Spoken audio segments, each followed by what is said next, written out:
I'm good. All right, so hello everybody. My name is Jessica Savona. I'm a graduate assistant at LSU. I'm currently getting my PhD, and I've been at LSU at the Academic Center for Student Athletes for quite a while. I used to be a former athlete and decided to come back and get my degrees, and I'm here and enjoying life. So we appreciate you guys showing up and attending this presentation. Thank you for coming to the Streamlining the Transfer Process, Strategies for Developing Effective and Efficient Processes for Transfer Certificates by Shawn and Tambria. If you have any questions during the presentation, I would like to defer you guys to raise your hand or say something in the chat, and then I'll reach out to Shawn and Tambria and say that someone has a message, and you can go ahead and unmute yourself and give them a question. So for those of you who just showed up, thank you guys for coming in and attending the conference. It is absolutely wonderful to have you all here. Just to reiterate, if you have any questions during the presentation, let me know in the chat. You can either raise your hand, do anything in the chat, and we will defer your questions to Shawn and Tambria throughout the presentation. All right, so without further ado, go ahead, Shawn and Tambria. Thank you guys so much and enjoy. Thank you so much, Jessica. Good morning, everyone. I don't think it's afternoon for anyone yet, so good morning, everyone. My name is Tambria Bradford.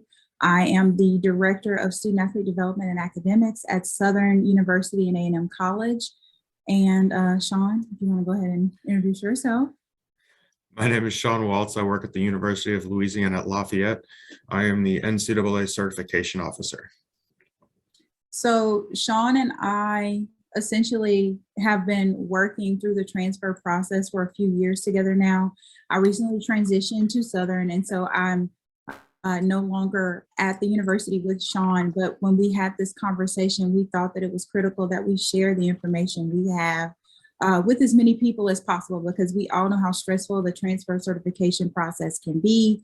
It depends on the size of your institution, your staffing, the type of coaches that you're dealing with, if there are any rules and regulations that your university has to adhere to, as far as like how many admits you can have with certain GPAs or things of that nature. So we just want to make sure that we say on the front end, we know that this is not all encompassing, but we want to try to provide some resources to everyone just to give you the opportunity to maybe have a starting point. And so if at any point you have questions, let us know.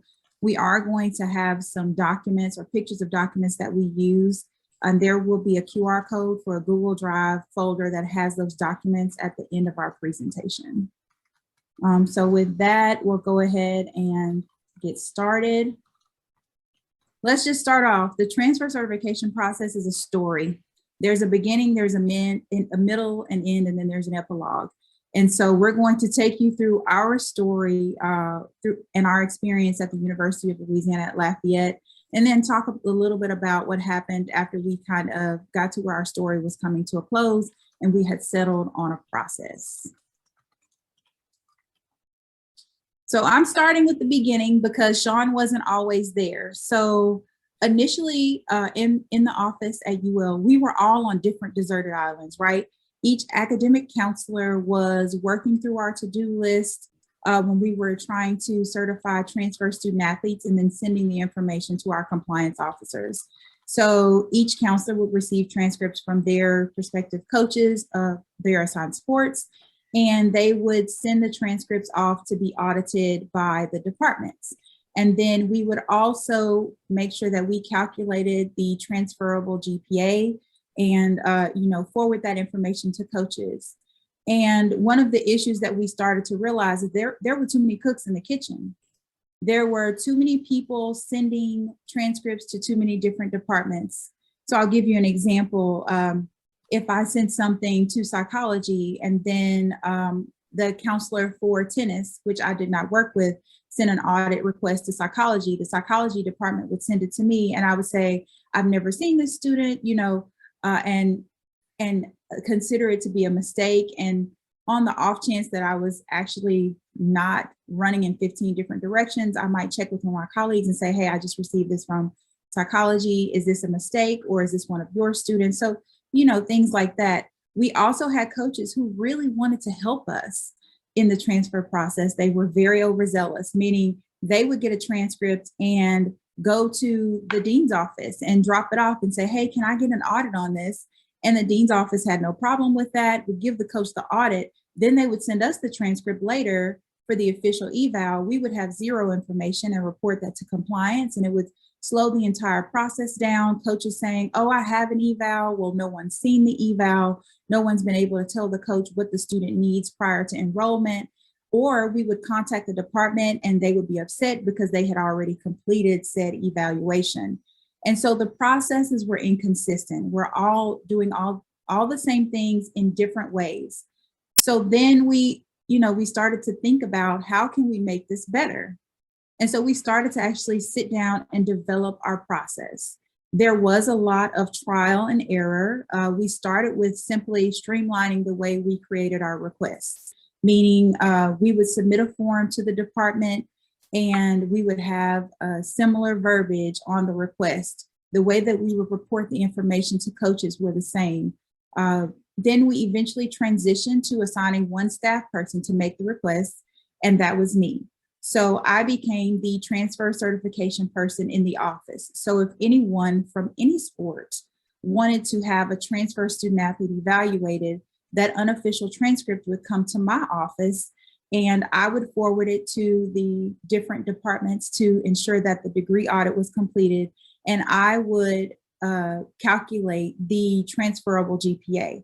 I worked very closely with our compliance office to make sure that I was keeping up with the changing requirements and just making sure that I was on top of things. But what we found out in developing that process is that information is power. A lot of times when I was sending off these audits to the deans, they were looking at the course descriptions in their department for the major the student wanted to be in, but it was not being sent to the individual departments. So if a student took a sociology course, it wasn't going to liberal arts or directly to the sociology department to be evaluated. If the student was not in that major, it was being evaluated by the desired major. And so one thing we found out that there was a lot of guesswork going on. So while someone from the math department might assume a sociology class would be articulated as one thing, they were incorrect and it would be articulated as something different. The biggest issue we ran into was with our JUCO transfers. We all know they take 8,500 PE courses, and some of the courses that they take are not PE. And what would happen with that is the department would see a course that said maybe theory of basketball and say, oh, that's a kinesiology course. And then when the student arrived on campus, kinesiology would evaluate the class and say, no, actually, that's an activity course. It's a PE. It's not a 3-credit course at our institution. So things were getting lost in translation. And so when we were developing this process, we had to try to remove some of the guesswork and collaborate and just figure out a better way to communicate what we needed from the departments and also figure out a way to communicate that information to our coaches. And so what we came up with was a separate process for initial and final certification.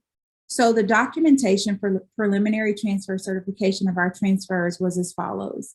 They had a degree audit completed in their desired major, as well as our general studies program, because our general studies program had a large number of free electives that could be applied to their program.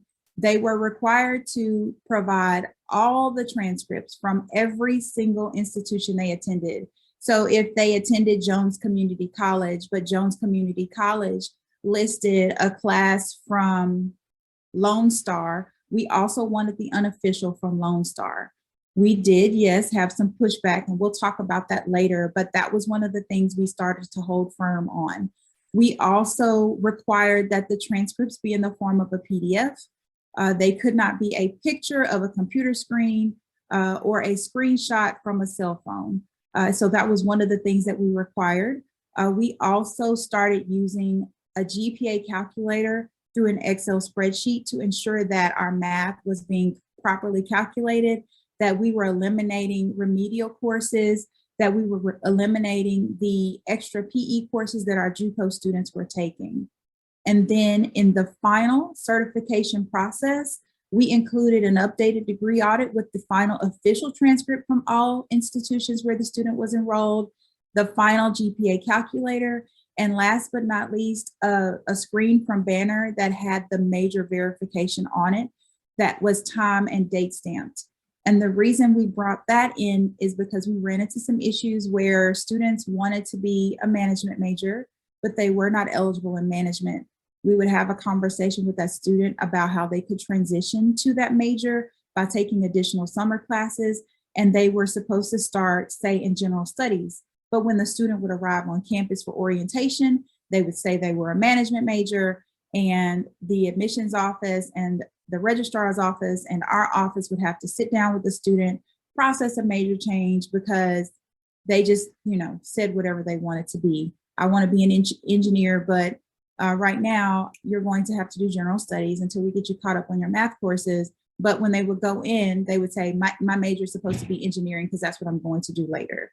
So we required the general student screen to verify that they were in the correct major when we did the final certification.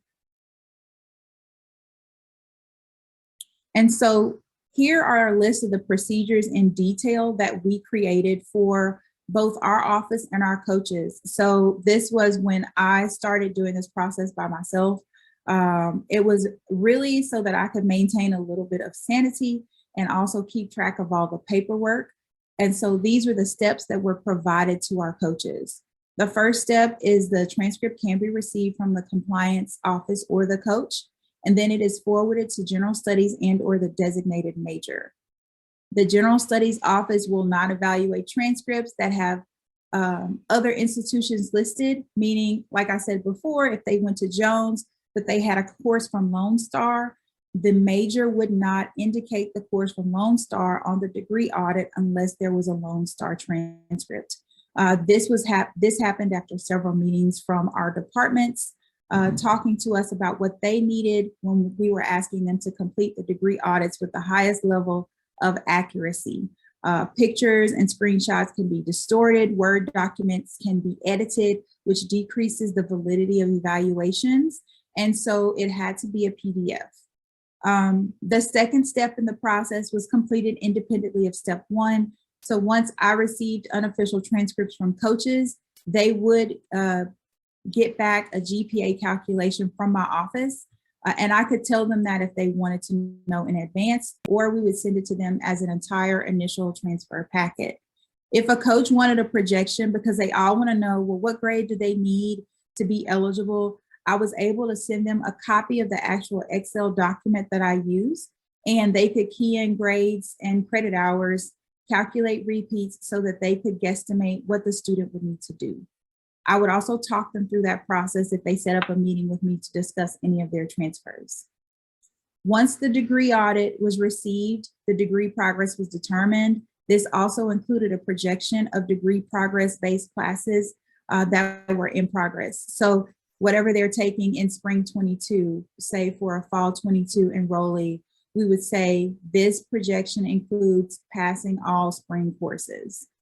And then once the first three steps were completed, the preliminary evaluation was sent to the head coach or a designated coach, and a copy was sent to the compliance office, as well as the academic counselor for that particular sport. Any notes about GPA deficiencies, missing requirements, say for like your 2-4 non-qualifiers, was included in this preliminary packet. And then the final certification process, again, involved the same documents, but with the official transcripts and verification of the student's major.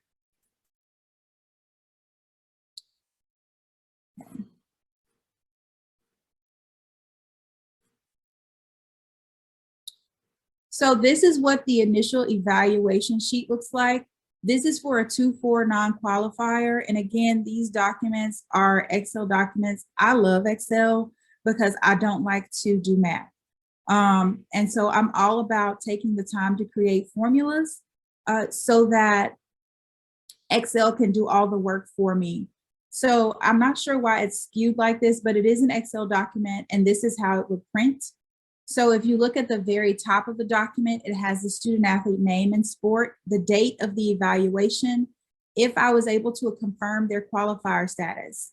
For any student athlete who was at a 2-4, who was a 2-4 transfer, if I did not have their qualifier status, or if it was told to me by the coaches and not by compliance, I assumed that they were a non-qualifier at all times.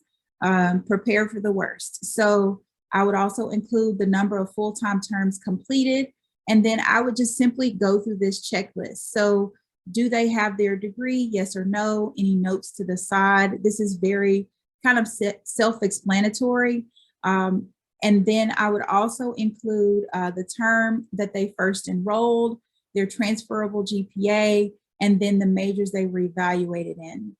One thing that I also like to show, everyone's like, well, why do you have the school over and over? Because I ended up having a few transfer students who would have 3 or 4 junior colleges, and I wanted to show what school they earned the math or the science or the English courses.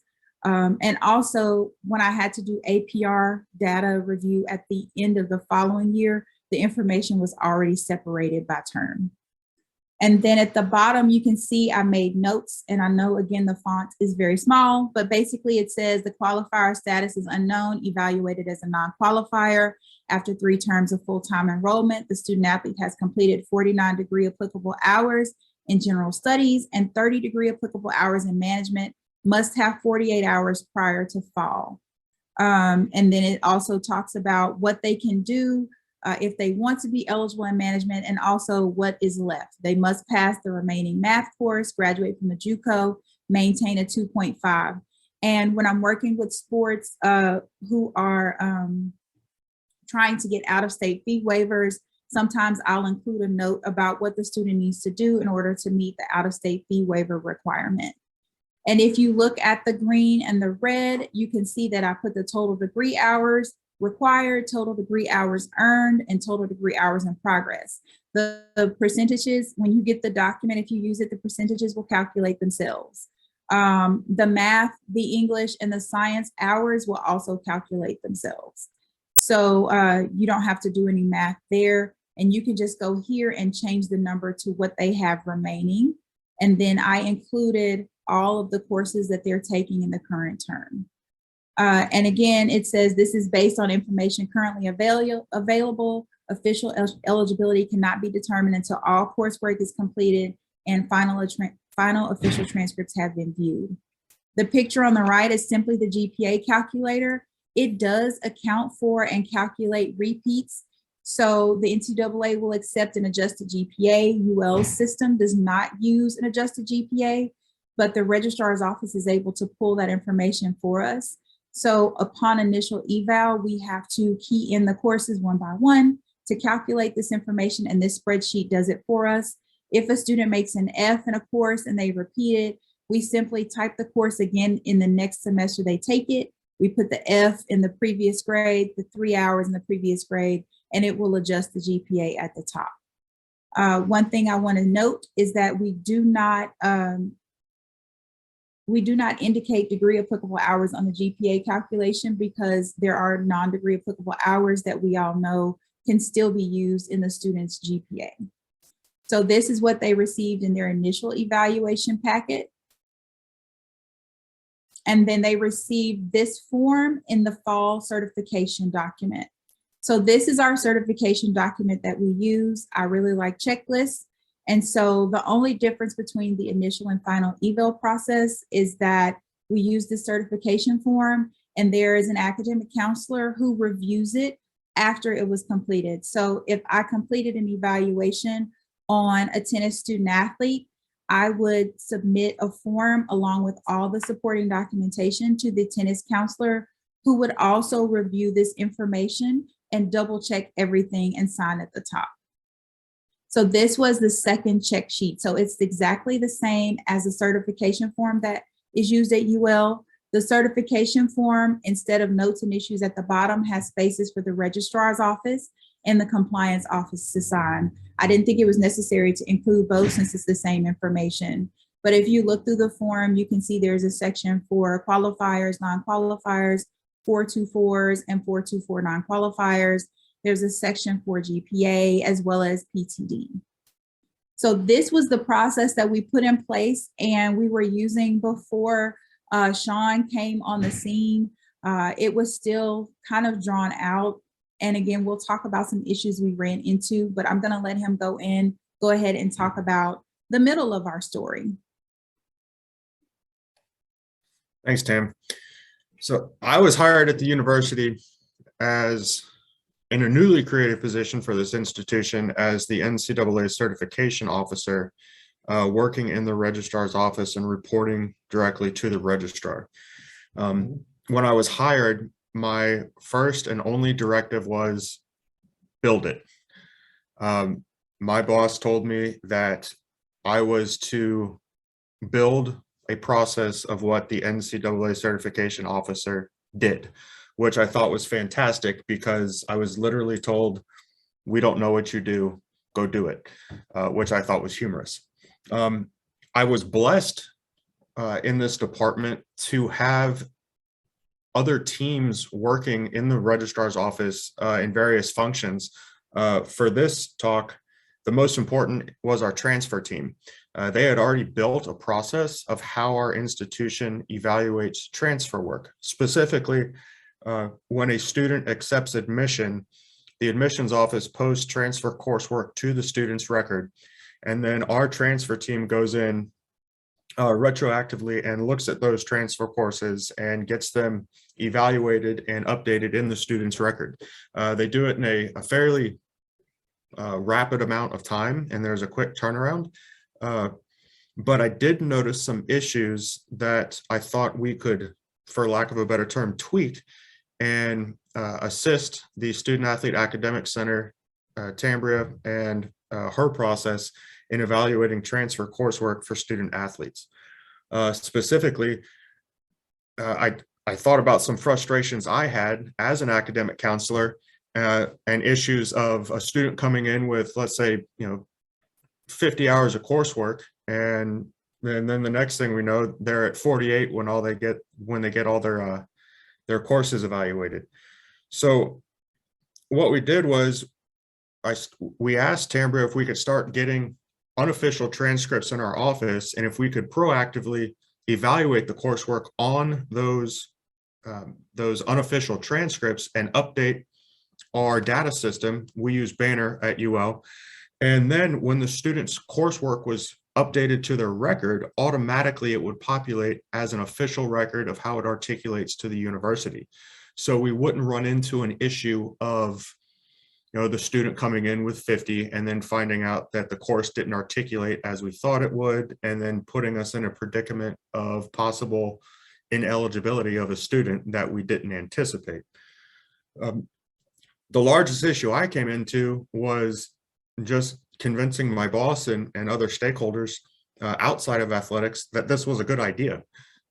The idea, or not the idea, but the comments I kept hearing is, well, we can't do that because we can't treat the student athlete any differently than the student. And the process we have in place is we evaluate after the fact.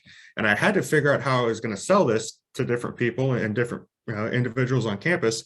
And finally, it just occurred to me. I said, well, this is helping all students. It's not different for any student because we're not attaching it to a student. We're evaluating coursework from a university that might affect a student, but it'll affect any student, not just a student athlete. And the way I sold it was specifically on that point. We're in an industry where we rely on customers, and our customers are the students. And more than just student athletes are going to transfer.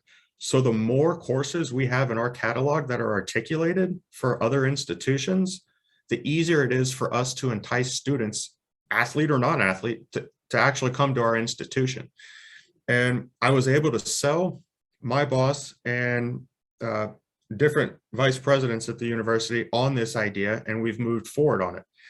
And one of the key takeaways from doing the proactive evaluations of potential student athletes on official or unofficial transcripts is when I run a report now and I look for any hanging transfer work that is not evaluated for a student athlete, my reports are always blank. I have no coursework that's hanging. When I started, I would have 50, 60, 70 courses that need to be evaluated. Tambria, can you go to the next slide for me? So this is the actual policy that we came up with and what we do. You'll note that we had prospective student athlete and current student athlete listed. At this juncture, after doing this process for, I guess it's been 2.5 years, Tam, we don't really use the current student athlete process at all because it's largely irrelevant because we don't have any hanging coursework because everything gets evaluated before that transfer student athlete even steps foot on campus. It's a pretty detailed process. The way it works on my end is when Tambria was here, she would send me transcripts and let me know that there was a potential transfer student athlete that was being recruited or was interested in coming to the institution. I would open up that unofficial transcript and I would create a spreadsheet with all the courses from whatever institution listed out. I would then go into TES, which is short for Transfer Evaluation System. It is a fantastic program that allows us to keep track of all the courses that we have already articulated. And in that program, I would create a course evaluation and send it off to the specific evaluator housed within the department or the college for that course. So for example, a business course, I'd send it off to the business evaluator, and then I would send an email to that evaluator and let them know that there was a high priority transfer evaluation in their queue that needed their attention. And all the evaluators on campus at that point knew who I was and what I was doing and why I was sending evaluations to them. And for the most part, those evaluators would have a turnaround of an articulation within 24 to 48 hours. There were a couple holdouts, and there still are, that do not evaluate coursework within those 48 hours that we request. However, we are in talks with those evaluators and explaining the importance of what we do and literally the dollar signs that and bad publicity that could happen if these courses aren't accurately articulated. But for the most part, we got everything back in a very rapid amount of time. And I was able to take all that information and send it back to Tambria and say, hey, look, these courses are now the official record of the university. You can go get your Bachelor of General Studies evaluation done, and we can see what the status is on this student. I had another thought. I'm completely blanking right now. I apologize for that. I was just going to chime in here, Shawn, and say that we understand that sometimes you may not be able to get courses articulated or your process may be a little bit different, but this was something that ended up working for us. Where I am right now, we pull the course descriptions to send to the departments for articulation as well. And so we're still able to communicate with the specific department who is assigned to the course as opposed to making assumptions. Because the biggest thing you want to do is to remove all assumptions, assuming that a particular health or PE course is an activity class or is it a regular lecture course. That's really where we ran into a lot of issues. And luckily, the students where we had those issues, they had other courses that would fit into those spots, or they were able to provide the course description and the syllabus to those courses to the department heads so that they could update the articulations. And that is also very critical, building relationships on campus to feel comfortable going to talk to those department heads to say, hi, I noticed that you labeled this theory of basketball class as an activity course, but if you look here at the syllabus, they were required to create plans, write papers, maybe there was some type of presentation that shows it was not just an activity class. And we were able to, go back and request that articulation be updated. So that was a good bit of the current student athletes, not necessarily the perspective. And like Shawn said, you basically start to build a database of common courses from common institutions where your students are coming from. A lot of our coaches recruited from the same junior colleges. And so we essentially got to a point where we had a pretty good database to be able to immediately send the transcripts for evaluation to the department. So the articulation process is a part that Shawn's in charge of. So we do not send a request for a degree audit until all the courses have been articulated. And that's how we kind of avoid. Tambria, we have a question in the chat from Jason Spencer. Okay. Jason, would you like to ask your question? If you would like to unmute yourself, you can ask them your question. Good afternoon, everyone. Hi. So my question was, so I work with football, and we had, all these mid-year transfers. I had done like 25, 30 evaluations. We only offer for 12. So are you doing evaluations for just the ones that they have offered, or are you doing ones for, this person may come, or we're looking at this person, or, that type of situation? I'm going to be honest with you. I had to do all of them. That was the tough part. But having the courses articulated, that database built, helped speed up the process because I didn't have to try to figure out what the classes were. We could go ahead and send those courses to be audited. I also became very familiar with the curriculum to a point where I felt comfortable talking to coaches about students who I absolutely did not think were going to meet the requirements for, a particular major. And, but yes, we did evaluate everyone. They did have to wait. We established a timeline of 2 weeks. And so that kind of cut out the ones where the coach is like, oh, I got to know right now. And then they weren't going to sign them. You could tell they started to place emphasis on who they felt was most important, because the timeline was, coach, this is a 2-week timeline. If you're not genuinely going to pursue this, it may not be worth waiting for. Maybe you want to look at someone else. That was something that we would do. But yes, Jason, I totally understand the preliminary evals. I would do several. I think 1 year for baseball, I did 20. And they picked up maybe 3 guys. And I don't know what Tambria was doing before she left in the sense of how many and what. I can say that I've picked up a lot of the responsibilities at Louisiana since she has departed for Southern. And anything that comes across my desk or is emailed to me, I evaluate. But I also understand that in my position, 90% of what I do on a daily basis is transfer evaluations and creating the documents and the forms and communicating with coaches and different stakeholders on campus. And others in this meeting or others in collegiate athletics may be tasked with doing 3 or 4 different things and don't have the opportunity, or I don't want to say privilege because transfer work is tedious, but they don't have the privilege to spend, 90% of their work hours on transfer work for prospective student athletes. I'll also echo what Tambria said about the catalogs of different courses or catalogs from different institutions that coaches heavily recruit from. It has come to the point where if someone on campus mentions or better yet, I could look at a transcript, not look at the name, not know what coach sent it to me, just know the name of the institution. And to a high degree of certainty, I could tell you which coach it is and what sport it is just by the name of the institution. Also, because of that, when I go to evaluate coursework, a lot of the students coming in have courses that are similar to previous transfer student athletes from those institutions.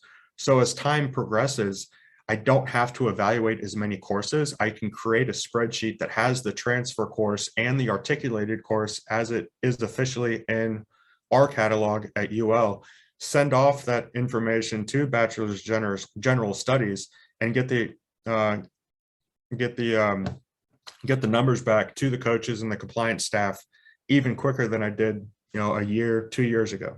So it's a compounding process that actually gets better and streamlines as time goes on. However, once again, the process we have at UL is not going to fit just blanket at another institution, because staffing is going to be different programs and software you have access to are going to be different, financial resources are going to be different. There's a lot of moving parts in this.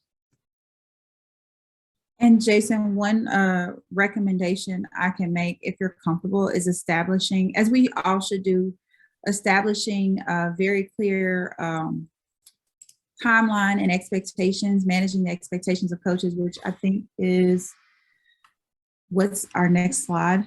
So I'll just transition to there. So the must-haves with establishing your process, knowing the process and trusting the process.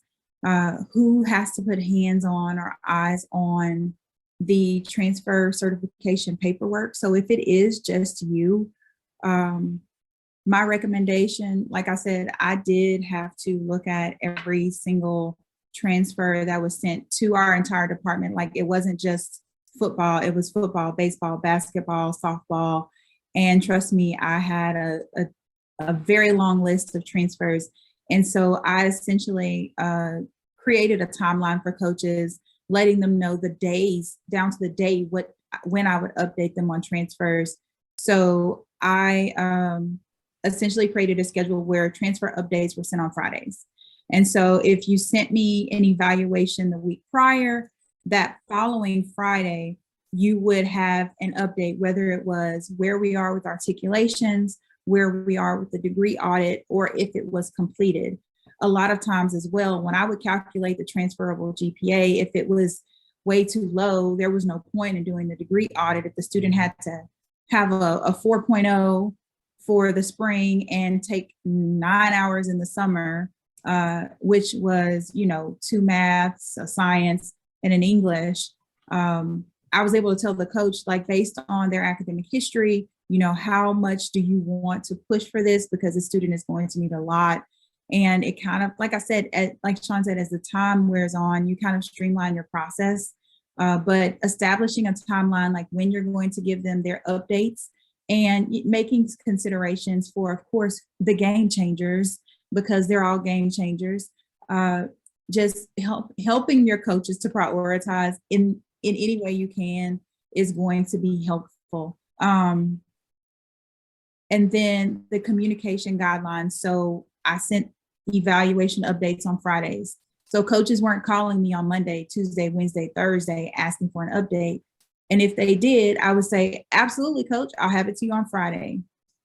And I stuck to that. I was very firm in that. I know that doesn't necessarily work for a lot of people, but that is my personality. And luckily, no one has gotten rid of me for that yet, but I'm very firm on my timelines that I create. If it's going out on Friday, don't ask me about it on Wednesday, because you're not going to get it.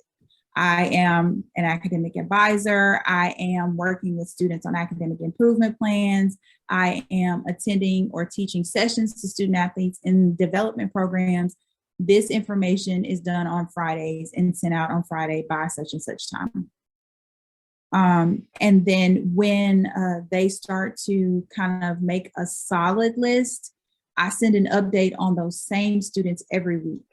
Regardless of whether I have new information or not. If I'm missing something, there's like this list of things I'll send. Like, I'll have a spreadsheet with their names, the documentation we're missing, the documentation we have, and what it means for them as far as eligibility is concerned. Managing coach expectations for me was a little tough at first, because sometimes they can be very demanding. They expect you to operate on their time. And so I finally had to explain to coaches that, you've given me this official transcript that looks like a TV screen from 1972. I can't do anything with that. The department will not accept it. I cannot work with it. I need you to send me the appropriate information and wait for my email on Friday. And then for the final certification process, we made sure we established deadlines for coaches. If you didn't meet the deadline, then you had to know that it might take longer to get the information. For example, with our final certification, We have some of our dean's offices who go on vacation in the summer. So if you didn't get those students' final transcripts in, you had to know that there might be longer than 2 weeks of a turnover time for that.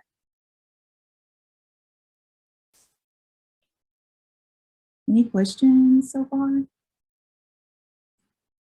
Additional questions, rather? Tambria, Mm-hmm. do y'all use, or does anyone use, I guess, transferology lab to do like equates and that type of stuff? We do have it at UL. I used it a little bit and I just found that it was quicker for me to do the spreadsheet and it was easier to communicate with Tambria and our bachelor's of general studies representative through that spreadsheet than through transferology, but we do have the functions to use it and students do use it on campus.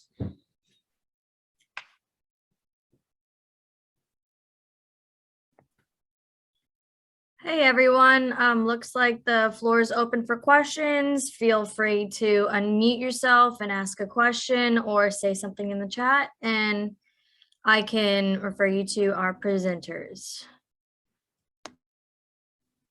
I also like to say thank you guys. That was absolutely wonderful. Oh, I know. I forgot one thing I did want to mention from our epilogue. So we've given you all this information, right? And all of it doesn't apply to the same institutions the exact same way. But the advice that Shawn and I have is basically try to get your buy-in from your stakeholders on campus. Control what you can control.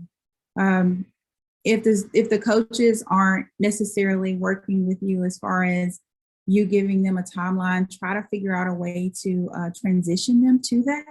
And then, you know, control what you can control, do what you can, and start to build a database and a system for yourself. So even if you're getting screenshots from cell phones of transcripts, if you're going to go ahead and accept those transcripts, then figure out a system for what you're going to do as you progress through the semester to get updated transcripts. Maybe I start with this, but within the next 2 weeks, I'm going to need a PDF document of those transcripts. Or, you know, I need to know what these students are taking in the spring so that I can include that information in my eval.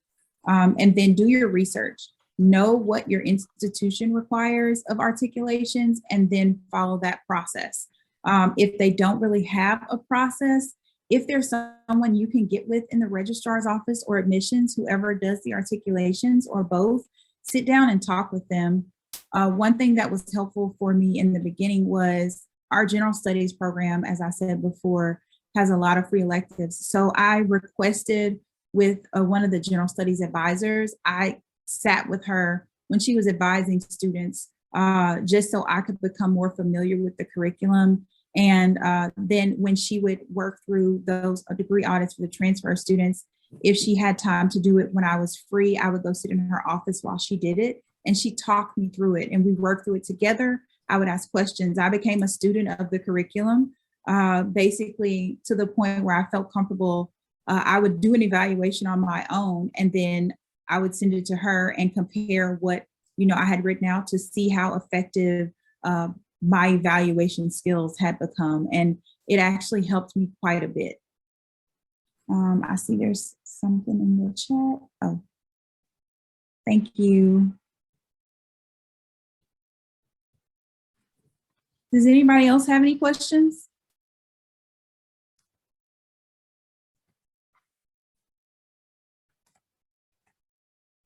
So this QR code has a Google Drive link for the forms that we use. So that's going to be the certification form, the form that is used to do a secondary check at final certification, the preliminary evaluations for transfers. So there's an Excel document for 2-4 transfers, qualifiers and non-qualifiers. And then there's one for 4-2-4s and there's one for 4-4s because the requirements for the NCAA are different. I have each one separated, but it's all in one workbook and you can just like make a copy. The formulas should copy over. If you have any issues with the documents, you can shoot me an email. I'll I'll be happy to answer any questions you have. And just remember, this is an evolving process. You have to start somewhere, even if it's just starting with structure. Wow, Tambria, Shawn, thank y'all so much. This was absolutely phenomenal. Thank you for your time, your effort, your energy. This is very inspiring. I also have a QR code to share. It's Sorry. no, not a problem. Hey, great. You got it. That's wonderful. So, hey, feel free to share both. I'm glad you pulled it up. Again, any other questions? We'll keep the floor open for another, let's say, 5 minutes. And if not, thank you all for showing up. Please evaluate our presenters and thank them for their time. This is, again, a very transformative process, and we'd like to thank you for your time, your energy, your efforts, just showing up here, and all of you guys for attending this session. It's very wonderful to have you guys here. So thank you guys so much. Thank you.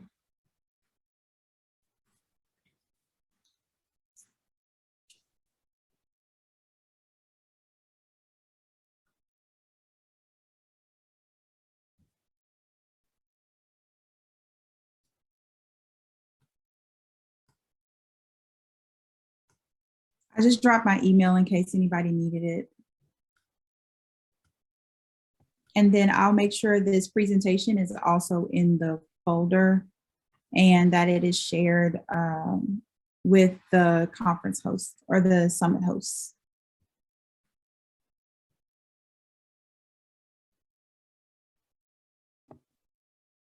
And that will be me.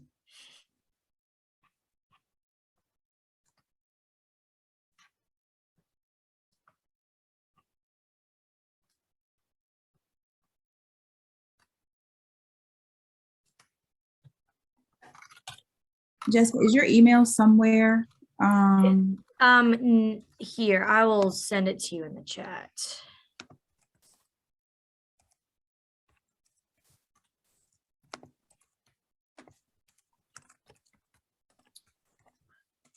I'm gonna go ahead and email it to you now so that I don't forget.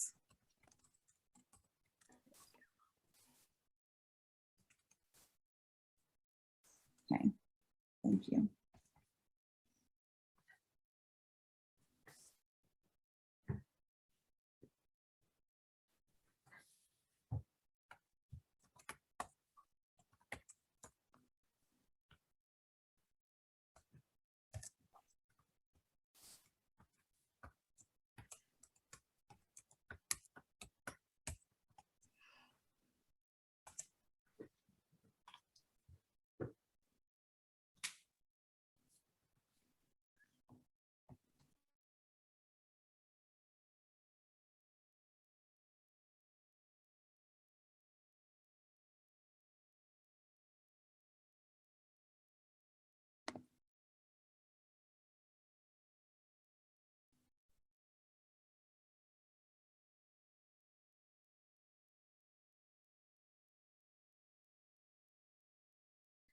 Well, that looks like it's it. So thank you both so much for attending and presenting. It means so much to us at LSU, and your time and efforts is very valuable to us. So thank you guys so much. Thank you. Everyone Appreciate y'all having us. rest of the day. Oh yeah, no problem. I hope you'll have a great rest of your day and hope to see you guys later on.